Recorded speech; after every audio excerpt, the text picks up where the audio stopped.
Welcome back, everyone. The American Cancer Society is out with new recommendations for colorectal cancer screenings. According to the organization, colorectal cancer is now the leading cause of cancer-related death in the U.S. for adults under age 50.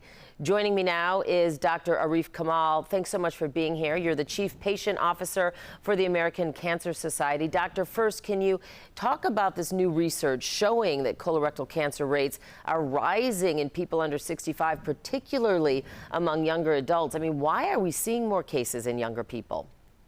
Yeah, it's quite alarming. I mean, when you look at the statistics, 10 years ago, colorectal cancer was nowhere near the top cause of death for people under the age of 50. So the acceleration has been pretty remarkable over a short period of time. Now, the reasons for why this is are not clearly understood. We know several risk factors that people may think about, particularly going into the summer: red meats, processed foods, ultra-processed meats as well. So all things to try to avoid, and alcohol and unhealthy weight as well. So there's some things that we can point to, but importantly, we need to make sure people are getting screened. Our guidelines now and in 2018 continue to say that people should start cancer screening for colorectal cancer at age 45, which oftentimes surprises people. Many people still think it's age 50. So it's an important time to think about all the things you can do to reduce your risk of cancer. All right, kind of going back to that, the American Cancer Society recommends, as you mentioned, screening start at age 45 for people of average risk, and as of today has now updated its recommended options for testing. So can you talk about those options?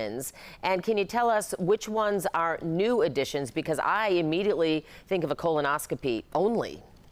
Sure, and many people do too. And colonoscopy is still, in many considerations, a gold standard because it's both direct visualization and addressing any polyps at one time, and you can do it every 10 years. But there's many more modalities now people can pick from. Home-based testing that can be done every year or every 3 years. Some of the new tests involve both DNA or RNA, so kind of fancier than what we've looked for before, as well as a new blood-based test, meaning you can have a blood draw if you don't want to do a colonoscopy or some of the other tests. So really, we say the best test is the one that gets done, and there's many more options today than even 5 years ago that we recommend. So people should talk to their doctors about which one is right for them. And going back to what you recommend, so these are really solid options for testing. They're not iffy.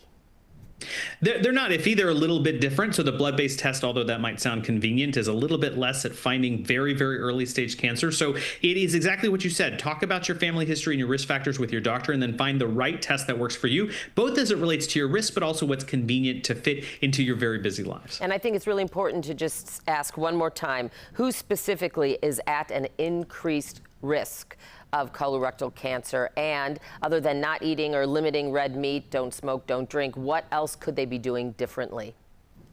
Well, eating more whole grains and more fruits as well. I mean, colon cancer is one of the most sensitive cancers to dietary changes and some bad habits. So that's a place to absolutely start and pay attention to. At the American Cancer Society, we have a tool, a free online tool called Cancer Risk 360. Any person can go use it for free and put in their own risk factors. It'll give you a personalized plan. So I'd suggest you doing that. Why this is happening and what we really need to pay attention to is only 25% of people aged 45 to 50 are up to date on their colon cancer screening. So we've got a lot of work to do. And hopefully this message of having more screening options makes it a lot more pragmatic for people to fit this into their busy lives. Right, and maybe not as overwhelming. Okay, Dr. Arif Kamal, really important information. Thank you so much for joining us this morning. You got it.